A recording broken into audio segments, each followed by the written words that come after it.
Hey everyone, welcome to this weekly Sidereal Astrology forecast for the week of June 27th through July 3rd of 2022. All right, so this week we have a new moon at the beginning of the week around Tuesday, Wednesday. So it is the ending of the current or previous lunar month and the beginning of the fresh new one. So as we do approach the Tuesday time, good to let things die down, clear, do a bit of a reset to create space for these new beginnings as we do go through this week here.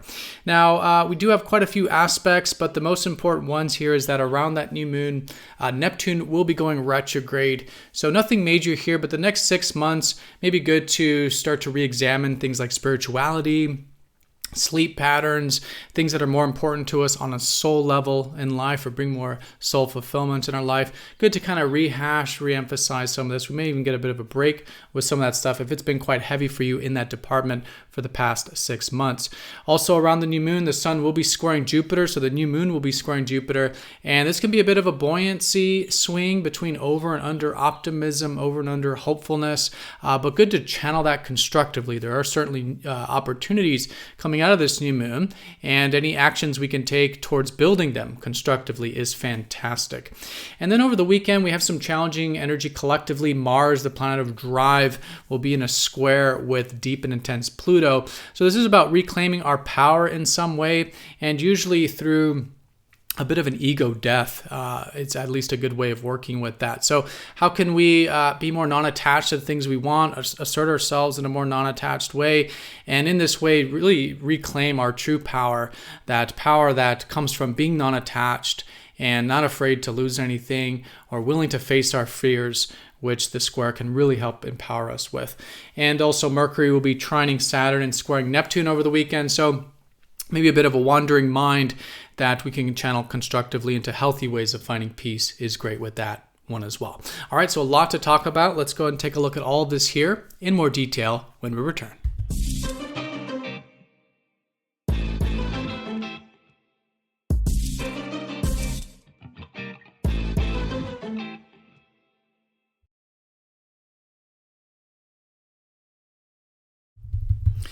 Alrighty, so here's the sky for this week. We're going to look at this for each day of the week, starting first with Monday, June 27th. And as you can see here, we are using the visible sky on this channel, which is very different from mainstream astrology. And you will notice a lot of the signs are different. For example, I'm going to be talking about how the sun and this new moon's in Gemini, but you might have heard it being in Cancer. So if you are new to using the visible sky, called True Sidereal Astrology, definitely check out the link down below for more information. All right, so let's do a bit of a recap. As you can see, there's quite a bit going on this week astrologically in terms of the aspects.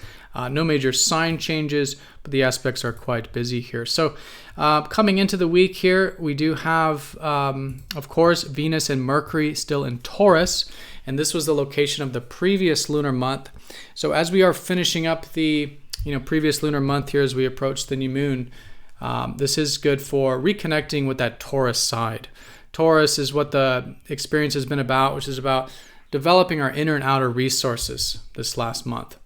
And with Venus, it's still about seeing the value of that, the value of taking things slowly and steadily, stopping to smell the roses, practicing things like gratitude, or connecting more with nature, the more slow and steady grounded elements of life. And with Mercury, thinking and communicating in this more slow and steady way as well. It's good to, again, take things one step at a time with anything mental or communicative. And this whole new lunar cycle will be activating that with Gemini. It will be about new things to learn, new information to gain. It really is about creating more of that interest and curiosity and willingness to exchange in our life that will be slowly coming out of that new moon there. But also Mars is in Pisces, so Mars is our drive, it's our ambition, it's the things we want. Mars has been in Pisces for a very long time, about the past 2 months. And so the way of working with this as best as we can is to align that fire towards more soul-fulfilling things. Going with the flow a little bit, maybe more soul-fulfillment, reconnecting with our intuition, right? Swimming with the currents of life versus against them is a great way of working with that. So that's where the energies are coming into this week. Again, closing out this current lunar month. Now, a lot of these aspects here are sextiles, which are just openings and opportunities. One of which here on Monday is Mars, that planet of fire, in a sextile and opportunity with constructive Saturn. So maybe Monday could be a very constructive day, at least available. Things like patience, perseverance, responsibility could be coming a bit easier and just good to work with. And anything on that level could actually be quite supportive there. With that one. Again, Neptune is going retrograde this week. We usually don't feel this very personally as it is a very collective and slow-moving planet.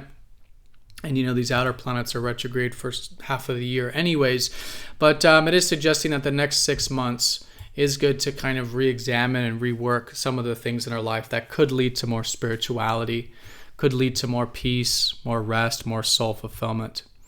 And if this has been a highly emphasized area for you the past 6 months, spiritual development, having more peace in your life, we do get a bit of a break with that during the retrograde. But again, using it to kind of approach it differently, right? Approach spirituality differently, approach our rest and peace in our life differently, right? And this is really working with the retrograde energy. So maybe just the early part of the week, just kind of pausing with these kinds of things and getting ready for some of that reworking process. Okay, and then that leads us to the new moon. Again, late Tuesday, early Wednesday. It, along with the sun, will be squaring up to Jupiter. So it's a very close square to Jupiter with the new moon. But here, so new beginning fundamentally with the Gemini side of things, which is all about getting interested, being curious, being flexible in life, being light on our toes, being adaptive. Basically, reconnecting with the side of ourselves that is willing to exchange and synergize. Now, this can be synergize information, knowledge, learning. It's very mental. It's great for this. But also externally as well, maybe a bit social, connecting with peers, siblings, neighbors, or business and trade, getting into the marketplace a little bit, getting into some of that synergy socially as well. So great to connect with that interested side, curious side, flexible side as we do start this new beginning for this new lunar month in Gemini. Now, along with it, it's going to be, a bit of that pendulum swing with the square to Jupiter. So Jupiter is optimism. Jupiter is hopefulness in Pisces right now, especially. Jupiter also rules that free-spirited side. So this is where we could be feeling a bit of the pendulum swing over, under, inspired, over, under, buoyant or optimistic. But seeing how we can channel this constructively, right? There are opportunities coming out of this new lunar cycle. We may even see them. But if we go overboard, over optimistic about things, over exuberant, then of course the pendulum will swing the other way. So usually a good way of working with this is to be constructive with it. See any opportunities and actually work towards them. Anything we are hopeful or inspired about, actually work towards it, build it, recognize that it'll also take time. It requires time and work and patience. Right? Bring in that square energy, the grounding energy, somewhat of that Saturn energy into the mix can help balance out some of that. And it can be an extremely constructive new lunar cycle for cultivating opportunities, for bringing a bit of that free-spirited energy into our life, again, with that conscious intention. All right, and Venus will be sextiling Jupiter with this, so maybe an opening there for some of the relationships. There to be a bit open-minded, a bit adventurous, be free-spirited, maybe some opportunities there on the one-on-one sphere. Again, kind of makes sense with the Gemini new moon as well. All right, so that's the early week concentration of energy. As we do start to get into the Wednesday time period, Wednesday and Thursday, the moon will be in Cancer, so nothing major here, but just a good couple days for basically creating a protective environment for ourselves and others. Getting into our caring side, caring for ourselves and others, right? Protective, caring, nurturing. These are great qualities to develop. We'll probably know some major themes around that. Just as a backdrop here around the Wednesday, Thursday time period. As we do get into the weekend, the moon will be in Leo. So Friday, Saturday, Sunday, great for self-expression. We'll probably know some themes around that, cultivating the things we're passionate about in life, expressing ourselves, maybe a bit playful, creative, fun-loving, could be good for that. Now, we do have some challenging energy to work with collectively, the most important being that Mars, the planet of that drive and fire, is going to be in a square with deep and intense Pluto. So the whole purpose of this is to reclaim our power, see where we're giving our power away to and reclaim it. And typically where we're giving our power away to is to situations that we're doing or we're approaching more out of safety or fear, more out of, fear of death, fear of loss, fear of not having what we want.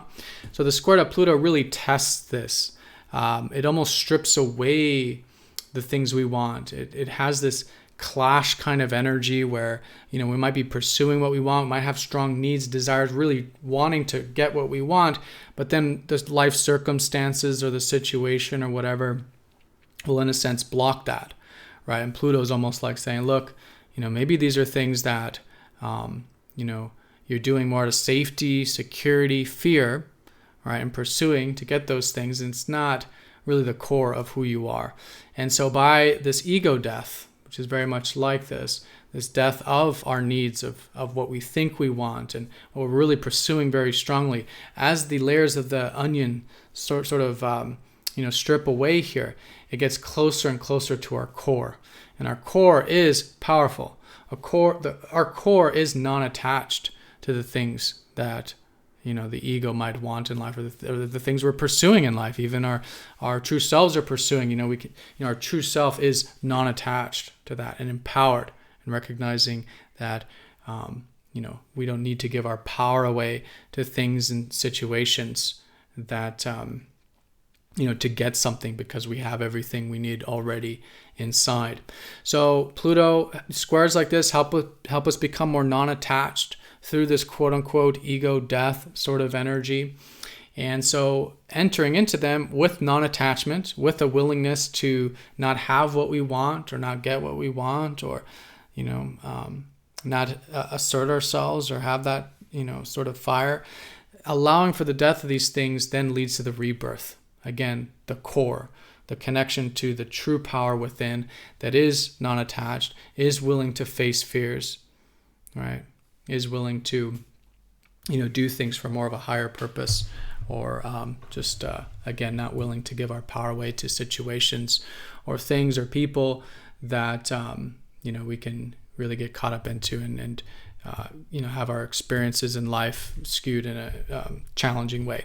So great to do this, reclaim that true power, personal empowerment, transformation, allow for the non-attachment, and as a result, coming out of that, probably feeling quite empowered, quite rejuvenated, maybe even quite healed in a sense, as a result of that energy. All right, so it can be very constructive, very empowering time, and again, great towards channeling it towards things that really is about non-attachment there. Now, Mercury will be squaring up to Neptune at the same time here, mainly around Saturday. And this can be a bit of a wandering mind, maybe wanting to escape a little bit, maybe have peace, essentially. And so finding the constructive way of finding peace over the Saturday time period, if we do notice that we are wanting to escape or hide away in any way, channeling that constructively into things like spiritual activities or bringing more rest and more peace into our life, is a great way of working with this square to Neptune. It can also be quite imaginative and quite creative as well. And so aside from, spirituality and rest and peace, could be quite imaginative, creative, and even very intuitive energy, actually. So anything you want to constructively work on with that can be fantastic. And Mercury is in support here with Saturn. So, anything we are putting our mind into can be quite constructive here around Saturday. Maybe, again, some of that patience and discipline, at least available, especially with mental types of activities. All right, and that's really the case because, again, this new moon is in Gemini, so it is all about cultivating, again, the mental side of things, our interested side, our curious side. At least that's a great way of working with this new lunar month. All right, everyone, so that is the week in a nutshell. Most important thing is we are ending the previous lunar month from Taurus, finalizing, completing things in regards to resourcefulness in our life, but creating some space, endings for this low energy of the lunar month to gear up for this new moon, this new beginning, as we slowly build momentum with it throughout the week. Neptune is retrograde, so starting to kind of re-examine spirituality, what leads to more peace in our life. We do have the square to Jupiter giving us perhaps some opportunities or buoyancy or optimism that we can certainly channel constructively with this new beginning. And then over the weekend, we have that ego death kind of energy of reclaiming our true power, facing fears, allowing for the death of what we want, being more non-attached, which leads to the true empowerment, right? And also anything that leads to healthy peace in our life can be fantastic around Saturday with Mercury square Neptune. All right, so everyone have a fantastic week. Thank you so much for watching. Be sure to click the like button if you're watching this on YouTube. And if you're not yet signed up for MTZ Insiders, it is a free newsletter where you do get these videos released first before YouTube. There's a link down below to sign up for that. But have a great week, everyone. Thank you again for all of your support. And I'll see you all next week for the next astrology forecast. Take care.